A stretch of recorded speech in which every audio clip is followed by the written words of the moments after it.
Shalom, selamat pagi Bapak Ibu Saudara sekalian. Silakan duduk.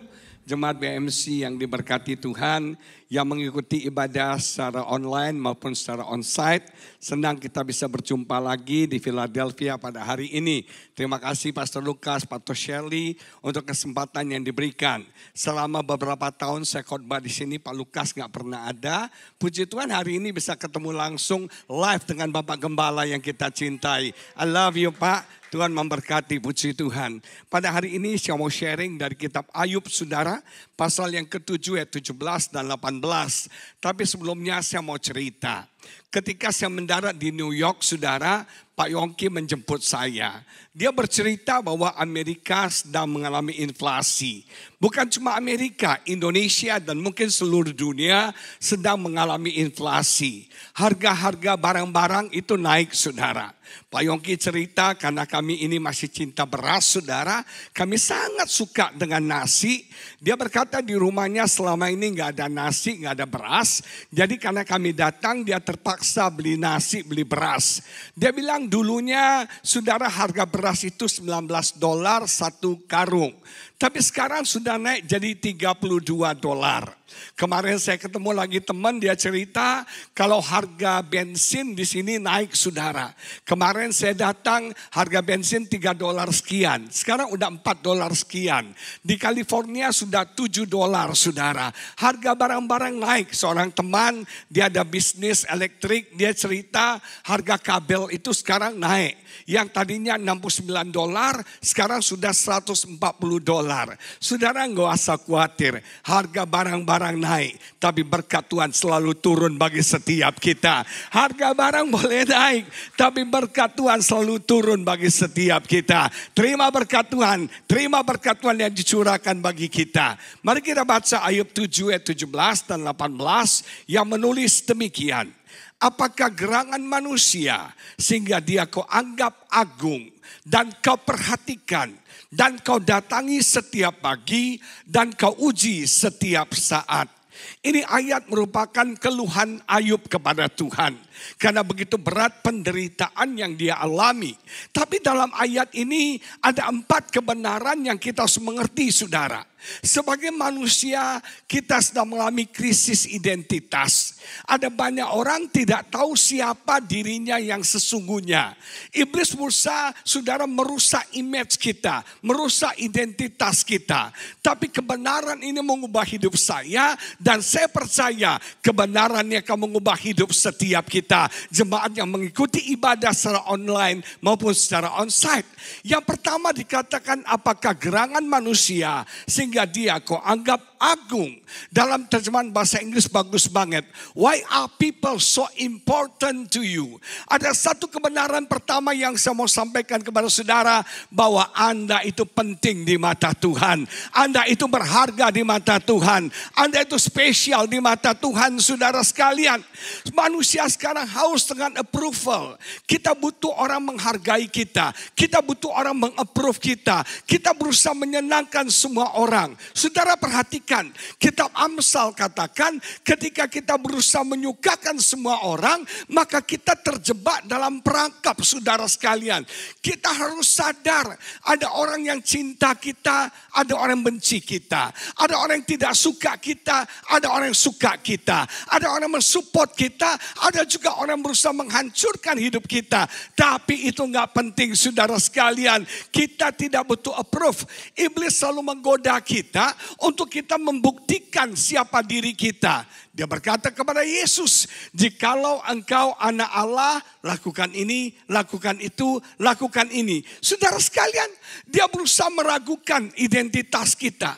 Dia gak perlu berkata jikalau engkau anak Allah. Karena Yesus memang adalah anak Allah. Anak Allahnya itu tidak perlu dibuktikan. Tidak butuh approval. Saudara sekalian, jangan tergoda dengan approval manusia. Kalau kamu orang Kristen, buktikan dong ini itu. Lakukan ini itu. Saudara, siapa kita tidak ditentukan oleh apa yang kita lakukan. Siapa kita tidak ditentukan oleh prestasi kita. Siapa kita tidak ditentukan oleh kegantengan, kecantikan kita. Tapi satu hal saya mau beritahu saudara, Anda penting di mata Tuhan. Anda berharga, Anda spesial di mata Tuhan. Saya mengalami krisis identitas. Saya merasa hidup saya nggak penting. Saya merasa hidup saya sia-sia. Nggak ada kelebihan saya. Saya selalu melihat kekurangan-kekurangan saya. Saya selalu melihat kelemahan-kelemahan saya. Tapi saya sadar pentingnya kita bukan karena hebatnya kita, tapi pentingnya kita karena unconditional love daripada Tuhan. Karena kasih Tuhan yang tanpa syarat. Orang bilang Anda gak penting. Orang bilang Anda tidak berguna. Orang bilang Anda useless. Orang bilang Anda gak punya masa depan. Tapi firman Tuhan berkata hari ini, jemaat BMC, engkau penting, berharga, spesial di mata Tuhan. Amin, saudara sekalian. Dalam dunia arsitek, biasanya saudara, fungsi itu ditentukan oleh fungsi menentukan bentuk. Contohnya, Anda mau bangun gereja, pasti bentuknya adalah bentuk gereja. Anda mau bangun pabrik, makanya bentuknya adalah pabrik. Maka bentuk itu ditentukan oleh fungsinya. Tapi di dalam Tuhan, saudara, bentuk itu menentukan fungsi. God form you for a special purpose. Tuhan membentuk kita, Tuhan mendesain kita karena ada tujuan Tuhan, maksud Tuhan dalam hidup setiap kita. Saya dulu merasa diri saya gak penting, saya gak bisa apa-apa. Saya bukan orang yang berprestasi. Saya bukan orang yang hebat, saudara. Saya bukan orang yang populer. Saya bukan orang yang punya talenta yang hebat. Saya cuma punya satu talenta, itu bisa ngomong. Itu aja talenta saya. Nyetir mobil gak bisa, saudara. Masak gak bisa. Semua gak bisa. Makanya ketika teman menawarkan saya beberapa puluh tahun lalu pindah di LA. Dia bilang, Pak, kalau kamu pindah di LA, kamu bisa jadi hamba Tuhan level internasional. Saya bilang, enggak, saya enggak sanggup tinggal di Amerika. Karena di Amerika harus mandiri. Saya enggak bisa setir mobil. Saya enggak bisa, saudara, masak. Saya enggak bisa ngepel, enggak bisa nyuci, saudara sekalian. Enggak cocok tinggal di Amerika. Saya cocok tinggal di Indonesia. Ada pembantu, ada supir, ada tukang pijat, saudara sekalian. Nah, saudara sekalian, saya merasa useless. Saya merasa nggak penting, saudara. Karena nggak ada yang saya bisa lakukan. Tapi ketika saya mengerti bahwa Tuhan menciptakan saya begitu spesial. Karena ada tujuan Tuhan. Karena ada maksud Tuhan. Ada rencana Tuhan dalam hidup saya. Saya pakai talenta, potensi yang Tuhan berikan. Dan talenta potensi ini membuat hidup saya jadi berkat bagi banyak orang. Nama Tuhan dipermuliakan. Ayo lirik orang kiri kamu bilang, kamu tuh important di mata Tuhan. You are the very, very important. Orang itu kan mau dihargai, betul gak saudara? Kita suka jadi yang namanya VVIP. Very, very important people, betul gak? Very, very important person. Semua kita mau dihargai. Tapi hebat, Tuhan menghargai kita. God respect people. God respect you. Anda important di mata Tuhan. Haleluya. Saya berdoa, confident diri kita naik, saudara. Level keyakinan diri kita naik. Karena kita tahu kita penting di mata Tuhan. Kita berharga di mata Tuhan. Engkau yang merasa hidupmu gak penting, gak ada apa-apanya. Engkau penting karena Tuhan punya tujuan dalam hidup setiap kita. Engkau akan jadi berkat bagi bangsa-bangsa. Engkau akan jadi berkat bagi Amerika. Engkau akan jadi berkat bagi Indonesia. Dan engkau akan jadi berkat bagi banyak orang. Untuk kemuliaan bagi nama Tuhan. Yang kedua dikatakan, dan kau perhatikan. Ini yang penting. Manusia itu butuh diperhatikan. Kebutuhan wanita itu ada 3, Pak Lukas. Yang pertama, wanita itu butuh diperhatikan. Nah, ini wanita. Saya katakan beberapa waktu yang lalu, wanita itu makhluk yang paling misterius, yang sulit untuk dimengerti. Makanya para suami jangan pernah berusaha mengerti wanita, karena wanita tidak akan pernah bisa dimengerti. Wanita untuk dicintai, wanita untuk dikasih, itu lebih dari cukup. Amin. Seringkali istri kita itu kita nggak bisa mengerti, saudara sekalian, betul nggak? Dia tanya sama kita, dia tanya, Papa, menurut Papa aku cantik gak? Aku masih oke gak sih? Betul gak? Kadang-kadang sebagai suami kita jawabnya susah. Mau jawab jujur, dia marah. Mau jawab gak jujur, dia juga marah. Siapa yang ngalami seperti saya? Ketika dia tanya, menurut Papi, saya cantik gak? Kita mau jawab, kamu sudah tua, sudah keriput, sudah nggak kenceng lagi, dia pasti tersinggung. Betul nggak? Dia marah, kamu selalu negatif sama saya. Memang mantan kamu selalu yang tercantik di mata kamu. Saya ini nggak ada apa-apanya. Salah, ribut. Kita jawab, kamu tuh masih cantik. Kamu tuh masih kenceng. Dia bilang, nyindir kamu, nyindir kamu, nyindir kamu. Itu kan wanita, betul gak saudara sekalian? Wanita tuh butuh diperhatikan. Wanita itu yang kedua butuh didengarkan. Wanita tuh suka kita jadi suami yang mendengarkan. Makanya wanita tuh suka cerita, cerewet saudara sekalian. Nah, tugas kita mendengarkan mereka. Saya dulu kalau istri saya cerita, saya gak pernah dengarkan. Dia tersinggung loh.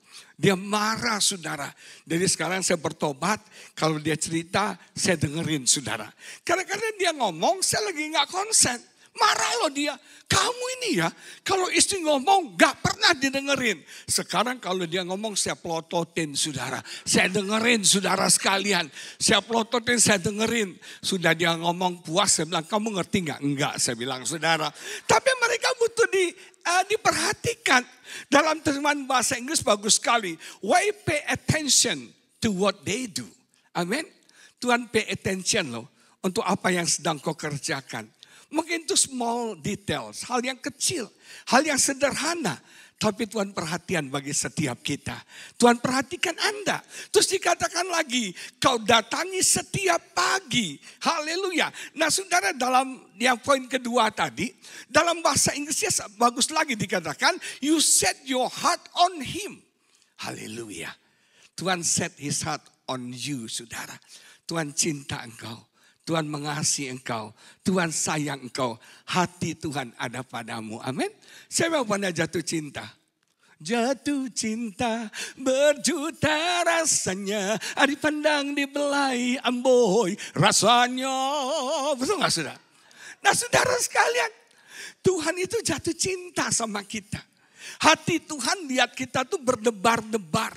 Kita ini ada di hatinya Tuhan. Haleluya. Agus Sultan yang imut-imut, yang cute, yang mirip Hyun Bin ini saudara. Itu ada di hatinya Tuhan. He set his heart on you. Kasih tahu kiri kananmu, hati Tuhan ada pada kamu. Hati Tuhan ada pada kamu. Cinta Tuhan, sayang Tuhan ada pada setiap kita. Setelah saya mengerti kebenaran ini, saya orang yang dicintai Tuhan. Saya orang yang disayang Tuhan. Hati Tuhan ada pada saya. Dia menaruh saya di dalam hatinya. Dia selalu terkenang akan saya. Dia selalu teringat akan saya. Dan dikatakan dalam ayat selanjutnya, engkau mendatangi dia setiap pagi. Makanya kalau doa fajar itu bagus banget. Kenapa? Tuhan datangi kita setiap pagi. Dalam bahasa Inggris, you inspect them every morning. Tuhan menginspeksi kita. Tuhan melihat kita. Tuhan mendatangi kita setiap pagi. Tuhan melihat apakah Okto ini makin gemuk apa makin kurus, saudara. Tuhan melihat apakah semuanya oke-oke, semuanya fine-fine dengan kita. Bayangkan.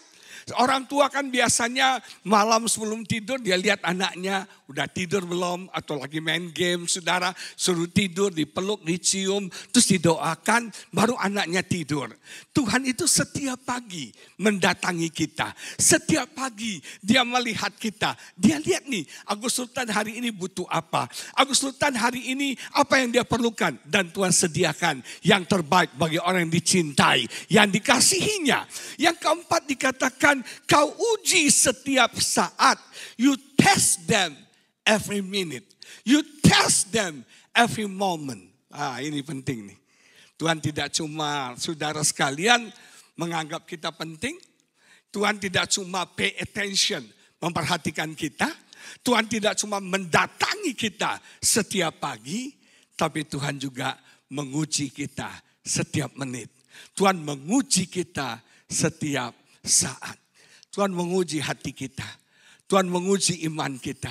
Tuhan menguji komitmen, kesetiaan kita. Tuhan menguji saudara. Tuhan menguji. Saya kadang-kadang kalau di Amerika ini sedih saudara. Sedih, kenapa? Kenapa saudara? Saya kemarin cerita Pak Yongki, saya katakan Pak Yongki, kalau saya jadi gembala di Amerika, saya bisa hipertensi saudara. Saya bisa stroke, makanya selalu Pak Lukas, Bu Shirley, Pak Yongki itu luar biasa banget saudara. Saya tuh lihat jemaat kadang-kadang, ini nggak nyindir ya, cuma mau nyinggung doang saudara ya.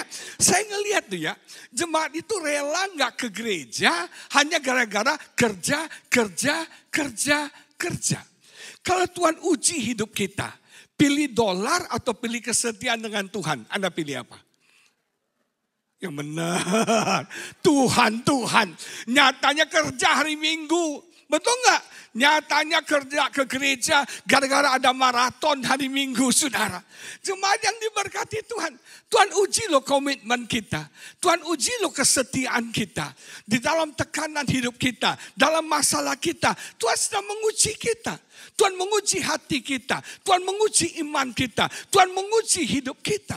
Tuhan menguji setiap kita. Dikatakan every minute, every moment, He tests you.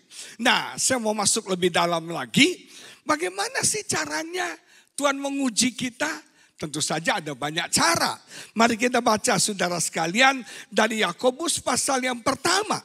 Yakobus pasal yang pertama menulis demikian. Saya suka ayat ini. 1 Petrus pasal yang pertama, kok Yakobus. 1 Petrus pasal yang pertama, ayat 6 dan 7 menulis demikian. 1 Petrus pasal yang pertama, 6 dan 7. Bergembiralah akan hal itu. Sekalipun sekarang ini, kapan?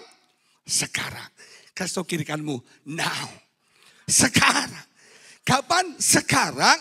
Kamu seketika, for a little while, harus berduka cita oleh berbagai-bagai pencobaan. Berbagai-bagai ujian. Kasih tahu kiri kananmu, sekarang kamu sedang diuji. Yang di rumah nonton online ketik di komen, sekarang saya diuji. Nah saudara sekalian, maksud semuanya itu ialah untuk membuktikan kemurnian imanmu. Dalam bahasa Inggrisnya genuine of your faith. Keaslian imanmu. Yang jauh lebih tinggi nilainya daripada emas yang fana. Yang diuji kemurniannya dengan api. Sehingga kamu memperoleh puji-pujian dan kemuliaan dan kehormatan pada hari Yesus Kristus menyatakan dirinya. Saya mau cerita background ayat ini. Ayat ini ditulis oleh Rasul Petrus kira-kira pada tahun 60-65 Masehi. Latar belakangnya pada waktu itu Kaisar Nero sedang memerintah, sedang berkuasa. Dia orang yang paranoid, dia orang sakit jiwa, dia benci orang Kristen dan dia menganiaya orang Kristen. Anda tahu apa yang dilakukan oleh Nero? Dia membakar kota Roma dan menuduh orang Kristen yang melakukan hal itu. Dia kemudian menangkap orang-orang Kristen, saudara, memakaikan baju dari bulu, baju binatang pada mereka. Dan mereka dicampakkan di satu kumpulan anjing liar yang lapar. Dan orang Kristen itu akan dicabik-cabik, digigit oleh anjing liar.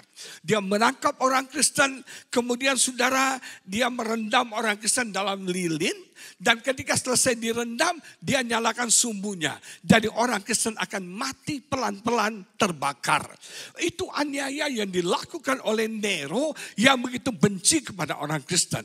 Nah, ayat yang kita baca ini ditujukan Petrus kepada dua kelompok orang. Yang pertama, kelompok orang yang sedang mengalami aniaya. Kelompok orang yang sedang mengalami tekanan. Kelompok orang yang sedang mengalami masalah, stres, pergumulan dalam hidupnya. Dan yang kedua, ayat ini ditujukan kepada orang-orang yang akan mengalami masalah. Jadi surat ini kepada orang yang sedang mengalami ujian dan kepada orang yang akan mengalami ujian. Mungkin saudara sedang mengalami ujian Tuhan. Mungkin saudara sedang mengalami pencobaan, sedang mengalami masalah, sedang mengalami pergumulan yang berat. Ini ayat buat saudara. Atau saudara akan mengalami masalah, akan mengalami tekanan, akan mengalami ujian dalam hidup saudara. Ayat ini juga untuk saudara. Nah, ada beberapa kebenaran yang menarik yang dikatakan oleh Petrus kepada kita. Dikatakan kita semua pasti akan diuji oleh Tuhan. Kita semua now sekarang ini diuji oleh Tuhan. Bagi saya COVID-19 ini ujian Tuhan bagi saya secara pribadi. Saudara, akhir 2019, istri saya bilang, "Papi, kita selama ini terlalu capek pelayanan. Terlalu padat jadwal yang kamu terima. Saya jadi stres, saya jadi lelah, saya jadi capek." Dia bilang, "Nanti 2020 kamu buat agenda, kita cuti 2 bulan. Saya sih nggak anti cuti. Pendeta cuti sih bagus, sabbatical namanya. Nggak salah. Nah, tapi saya bilang sama istri saya, sayang, saya tuh sungkan sama Tuhan. Kalau kita berhenti pelayanan, cuti pelayanan, saya bisa pelayanan. Saya masih punya nafas, saya masih sehat. Kalau saya bisa pelayanan, saya mau pelayanan. Bagi saya masih sehat, saya masih kuat. Saya kayaknya nggak pelayanan, saya rasa sungkan sama Tuhan.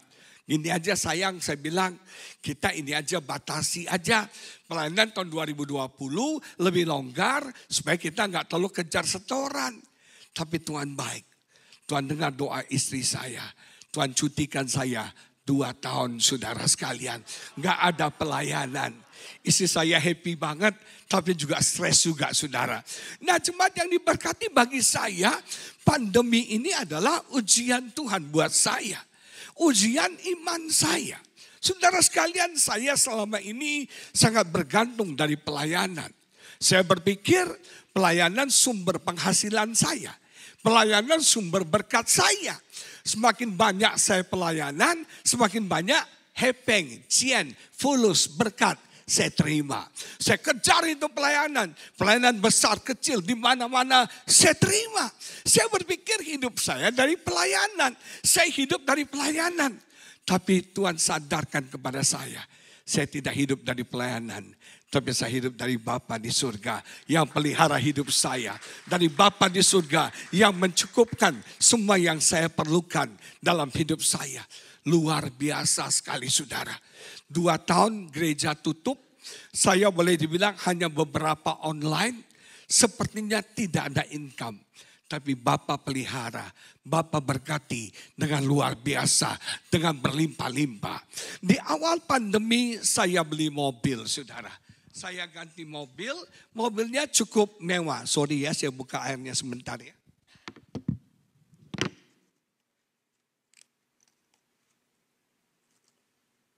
Saya beli mobil yang cukup mewah, yang harganya cukup mahal. Saya berpikir, wah saya bisa bayar cicilan 2 tahun. Karena gereja buka terus, saya kejar pelayanan, saya pasti bisa bayar cicilan, 2 tahun pasti lunas. Istri saya punya mobil impian, dan kita beli mobil itu saudara. Ketika mobil dikirim ke rumah, corona masuk di Indonesia saudara sekalian. Akibatnya apa? Kita bingung. Gimana bayar cicilan mobil? Itu cicilannya setiap bulan cukup besar saudara. Ini uang dari mana? Gereja semua tutup, semua jadwal pelayanan kosong, semua dibatalkan saudara sekalian. Kita bingung, istri saya bilang gini, sebagai manusia nggak salah dong kita berpikir itulah manusia. Dia bilang gini, "Papi tenang aja, kita kan masih punya aset. Ini kita nggak tahu sampai kapan COVID ini.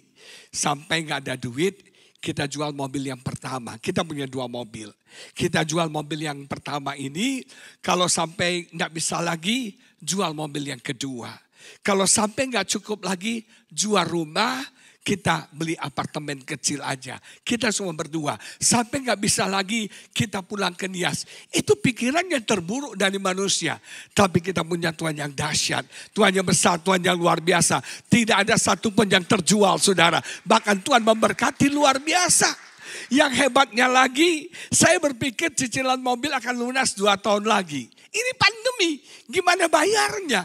Dan beban doa saya Pak Lukas, Tuhan cicilan mobil, Tuhan cicilan mobil, Tuhan cicilan mobil. Saudara, saya mau beritahu saudara, dalam 4 bulan Tuhan sudah cukupkan dananya untuk membayar cicilan mobil. Nama Tuhan dipermuliakan. Saudara sekalian, saya sangat diberkati Tuhan luar biasa.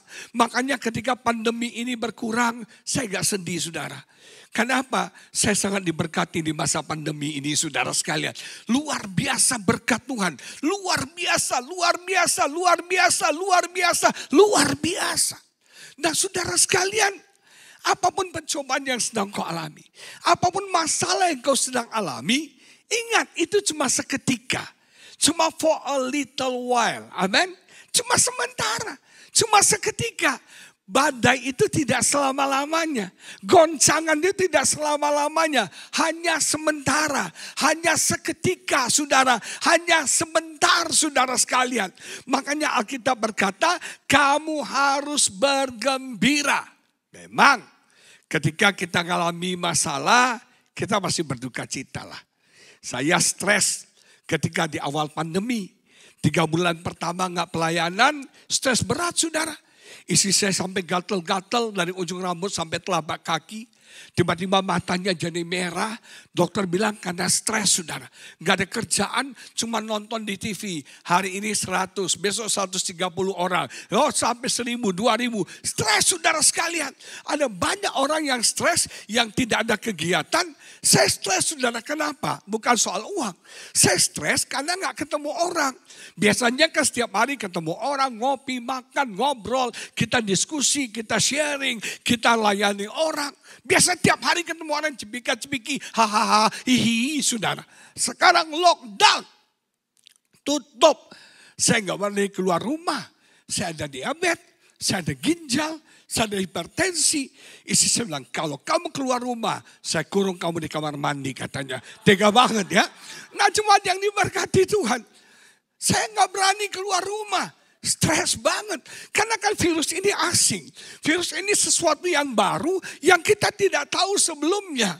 Jadi saya khawatir, saya stres saudara sekalian. Tapi itu cuma sementara. Apapun masalah yang kau alami. Itu cuma sementara. Kita harus belajar seperti Alkitab katakan. Bergembiralah. Berbagai-bagai pencobaan. Berbagai-bagai pergumulan. Kita alami dalam hidup kita. Ada yang punya masalah keuangan mungkin. Ada yang punya masalah dalam rumah tangga. Ternyata saudara ini COVID ini mengekspos banyak hal. Saudara sekalian ada banyak rumah tangga Pak Lukas yang hancur. Di tengah-tengah COVID ini. Kenapa saudara? Hancur saudara, kenapa? Kenapa orang kan selama ini istri kerja, suami kerja. Ketemunya cuma malam, betul nggak? Udah ngantuk tidur, besok bangun lagi kerja. Sekarang karena working from home, setiap hari di rumah sama-sama. Potensi konfliknya makin tinggi. Kecuali jemaat BMC kali ya. Nah saudara sekalian, itu orang setiap hari yang berantem itu banyak. Ibu-ibu stres saudara. Apalagi yang punya anak kan. Biasanya anak kan sekolah, pergi sekolah. Sekarang kan studi from home, online saudara. Belajarnya online. Nah banyak ibu-ibu yang baik. Tapi bukan guru yang baik. Anaknya gara-gara Pancasila nggak hafal-hafal, dicubit 376 kali saudara. Berhitung diajar nggak bisa, di kepalanya diketok beberapa kali. Seorang teman bilang, Pak stres. Anaknya 3 saudara, itu belajar di rumah, online di rumah. Anak-anak kalau di rumah bawaannya lapar, betul nggak Juda ya? Bawaannya lapar, pengen makan saudara sekalian. Nah dia bilang stres Pak. Anak yang satu bilang malapar. Masuk di kulkas ambil makanan. Selesai anak satu, anak kedua malapar. Anak tuh lapar kan dia. Sampai saya perlu sedia langsung. Saya ini bukan koki lu, gua bukan babu lu katanya saudara. Stres. Makanya anak-anak bilang, mama itu ibu yang baik. Tapi mama bukan guru yang baik. Anak di-abuse sama orang tua. Karena stres saudara sekalian. Ibu-ibu gak bisa ngajar. Betul gak? Gak sabar ngajar. Makanya kalau anakmu di sekolah jangan suka nyalain guru. Amin, ada guru di sini. Diberkatilah para guru-guru. Nah Alkitab bilang bergembiralah. Bergembiralah. Bersukacitalah. Saya punya teman. Dia seorang kontraktor besar. Dia diberkati Tuhan, dia sukses, dia kaya. Satu hari ketemu teman lamanya, ngajak join bisnis. Tahu bisnis apa? Bisnis hand sanitizer. Teman saya bilang, bro, gua gak ngerti bisnis medis gini. Gua ngertinya bisnis kontraktor. Tapi temannya bilang, gampang lah, lu kasih duit doang. Gua yang jalani, nanti kita bagi share.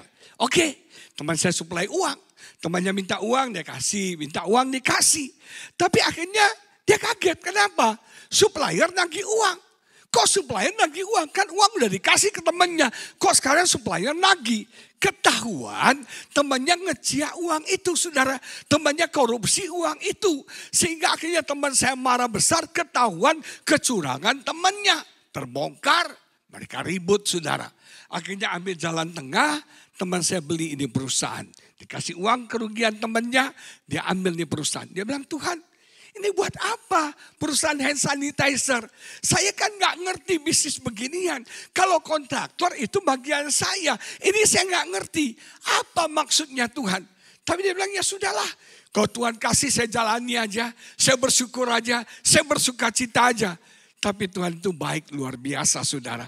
Tuhan sudah menyiapkan berkat yang besar bagi setiap kita. Maka dari itu siaplah terima berkat itu. Nah saudara sekalian, bagi Tuhan berkat sudah disiapkan. Yang jadi pertanyaan, Anda siap nggak untuk diberkati Tuhan? Nah saudara sekalian, akhirnya pandemi Maret masuk di Indonesia. Dan Anda tahu selama 3 bulan pertama orang panik. Masker habis, hand sanitizer habis, saudara-saudara vitamin habis. Semua yang berurusan dengan COVID itu habis, susah didapat. Pada awal pandemi Pak Lukas di Surabaya. Ketika Pak Jokowi mengumumkan COVID masuk Indonesia, teman-teman lapor masker di toko semua habis. Yang harganya 30.000 pun semua habis. Saya lagi pelayanan di satu persekutuan doa di Surabaya. Terus ada ibu-ibu yang dampingi saya, dia bilang gini, adik saya titip jualin masker. Tapi harganya 300.000. Karena saya pikir susah dapat masker, 300.000 saya beli, saudara. Itu masker paling mahal yang pernah saya beli seumur hidup saya. Dan hebatnya sampai hari ini itu masker belum dipakai, saudara sekalian. Karena begitu banyak suplai masker. Jadi masker itu jadi pajangan kenangan. Inilah masker termahal dalam hidup saya yang harganya 300.000. Saudara, teman saya jual apotek. Itu obat habis, vitamin habis, susah didapat, sudah susah sekali. Nah, salah satunya hand sanitizer. Teman saya diberkati luar biasa. Dia cerita, Bapak tahu, modalnya hand sanitizer 1 galon itu cuma 100.000, 150.000. Tapi karena panik, orang bisa bayar 1 juta, bisa bayar 1,5 juta. Bayangkan. Barang yang harganya 100.000, 150.000. Orang bisa bayar 1 juta, 1,5 juta. Bayangkan betapa besarnya untung teman saya. Dia berkata, Tuhan terima kasih. Kenapa saya ditipu teman saya. Supaya saya punya pabrik ini. Dan ini memberkati hidup saya. Ketika Anda menyadari betapa baiknya Tuhan.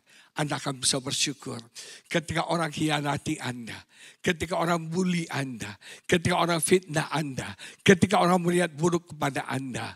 Percayalah, itu akan mendatangkan kebaikan bagi setiap kita. Orang Kristen selalu untung.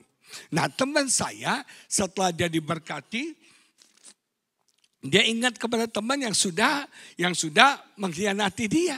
Dia datangi temannya. Dia bilang, bro, terima kasih banget bro. Untung lu hianati gua. Untung lu tipu gua bro. Makanya orang Kristen selalu, kasih tau kamu tuh selalu untung. Di PHK untung. Di Pursin cowok untung. Semuanya selalu untung. Untung bro, untung lu tipu gua. Kalau lu gak tipu gua gak jadi seperti ini. Dia bilang ini angpau buat lu. Ini berkat buat lu. Karena gua sangat diberkati. Tuhan ingatkan gua sama lu dan gua berkati lu. Saudara sekalian, siapa bilang masalah menjadi bencana buat kita. Masalah menjadi berkat yang besar bagi setiap kita. Nama Tuhan dipermuliakan. Makanya bersuka citalah. Bergembiralah, rejoice kata Alkitab. Kenapa? Karena semua ujian itu akan membuktikan keaslian imanmu. Tuhan mau lihat nih, iman jemaat BMC ini original gak? Iman jemaat BMC ini genuine gak? Iman jemaat BMC ini benar-benar tulus gak? Benar-benar asli gak? Nah kalau ada iman yang asli, berarti ada iman yang tidak asli. Apakah iman yang tidak asli? Iman yang tidak asli adalah iman yang inheritance. Iman warisan. Karena engkau kita Kristen, maka mama kita Kristen, kita Kristen. Itu iman warisan. Saya ini jadi orang Kristen karena warisan. Dari nenek moyang. Mama saya Kristen, papa saya Kristen, saya jadi orang Kristen. Nggak ngerti Tuhan, nggak kenal Tuhan. Tapi karena turunan Kristen, saya jadi orang Kristen. Saya masih ingat kami setiap minggu rajin ke gereja. Tapi nggak pernah baca Alkitab. Baca Alkitab tuh hanya mau Natal, Alkitab dibongkar, sudah berdebu saudara sekalian. Susah di mana taruh Alkitab, lupa. Itu kami orang Kristen. Kalau saya sakit, Anda pikir ke pendeta doain? Bukan. Kita ke dukun saudara, dijampi-jampi saudara. Itu kami orang Kristen, Kristen keturunan, Kristen warisan. Itu yang namanya iman yang palsu. Iman yang tidak mengenal Tuhan secara pribadi. Sampai akhirnya saya ketemu dengan Tuhan secara pribadi. Saya mengalami Tuhan secara pribadi. Hidup saya dirubahkan. Saya nggak mengira bahwa Tuhan begitu dalam bekerja dalam hidup saya. Sampai saya jadi pendeta sekarang. Yang kedua, iman yang palsu adalah iman yang kondisional. Iman yang tergantung kepada keadaan. Saudara, banyak orang keadaan baik, imannya baik. Keadaan buruk, imannya drop. Saudara, dolar bagus, kerjaan bagus, imannya naik. Tapi begitu kondisi buruk, imannya hancur. Iman kita harus unconditional. Tidak tergantung kepada kondisi yang kita alami. Yang ketiga, iman yang tidak genuine, yang tidak asli adalah iman yang dangkal. Saudara, seperti benih itu kan, ditanam, jatuh di tanah berbatu-batu, datang aniaya, datang kesulitan, datang penindasan, mereka murtad. Imannya dangkal. Banyak orang Kristen, mereka mengalami jamahan Tuhan, tapi tidak mengalami perubahan dalam hidupnya. Dengar, banyak orang Kristen mengalami jamahan Tuhan, dilawat Tuhan, tapi sayang, tidak mengalami perubahan dalam hidupnya, karena imannya iman yang dangkal. Saya berdoa, biar setiap kita diuji dan iman kita iman yang asli. Amin saudara. Iman kita iman yang asli. Dan Alkitab berkata akibatnya apa? Kita akan memperoleh puji-pujian, kehormatan dan kemuliaan pada hari Yesus menyatakan dirinya. Tuhan akan panggil setiap kita. Kita akan mendapat puji-pujian. Kita akan mendapat kehormatan dan kita akan menerima kemuliaan pada hari Yesus datang kembali untuk yang kedua kalinya. Saya berdoa, biar iman jemaat BMC yang mengikuti ibadah online dan onsite, saudara, imanmu genuine, imanmu asli, teruji saudara sekalian. Iman yang teruji adalah iman yang pantas untuk dipercaya. Iman yang teruji, iman yang pantas untuk mendapatkan puji-pujian, mendapatkan kehormatan dan kemuliaan daripada Tuhan. Hari-hari ini, imanmu sedang diuji Tuhan. Engkau seperti Daniel, Sadrak, Mesak, Abednego, diuji imanmu. Saudara, kita mau berkata, sekalipun Tuhan tidak menolong saya tetap akan percaya kepada Tuhan. Amin. Sekalipun doa saya tidak dijawab Tuhan. Sekalipun penyakit saya tidak disembuhkan Tuhan. Sekalipun saya akan tetap percaya kepada Tuhan. Kita harus punya iman sekalipun. Amin. Tapi apakah Tuhan tidak menolong Anda? Tidak. Tuhan selalu menolong setiap kita. Saudara, Tuhan menganggap kita penting. Tuhan memperhatikan kita, dia mendatangi kita setiap pagi, dan dia menguji kita. Saya berdoa, Anda lulus dalam ujian iman ini. Mari kita makin berdiri, kita doa sama-sama.